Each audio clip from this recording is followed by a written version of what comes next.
VP Sethi कन्स्ट्रक्शनच्या प्लांटसाठी दुधना नदीतून अवैध मुरुम उत्खनन 1.60 कोटींचा मुद्देमाल जप्त। बदनापूर तालुक्यातील रामखेडा येथील दुधना नदी पात्रातून व्हीपी सेठी कन्स्ट्रक्शनच्या कंडारी येथील प्लांटसाठी विनापरवाना मुरुम उत्खनन आणि वाहतूक सुरू असल्याचा गंभीर प्रकार उघडकीस आलाय। शनिवार दिनांक 10 जानेवारी 2026 रोजी सकाळी 10 वाजता मिळालेल्या माहितीनुसार महसूल प्रशासनाच्या कारवाईत 4 हायवा आणि 1 पोकलँड जप्त करण्यात आले असून जप्त मालमत्तेची किंमत सुमारे 1,60,02,400 रुपये इतकी आहे।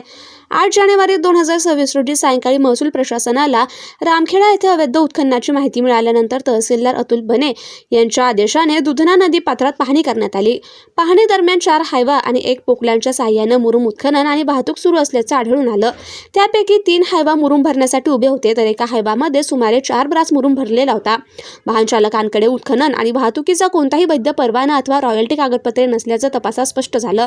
चौकशी दरम्यान चालकांनी सर्व वाहने व्हीपी सेठी कन्स्ट्रक्शनच्या कंडारी येथील प्लांटच्या कामासाठी वापरात असल्याचं सांगितलं।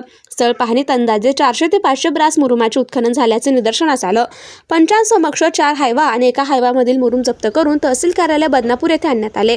तसेच पिवळ्या रंगाचे सीएटी कंपनीचे पोकलँड संबंधित कंपनीचे मॅनेजर विमोल सहारे यांच्या ताब्यात देण्यात आले। या प्रकरणी गुन्हा दाखल करण्यात आला आहे।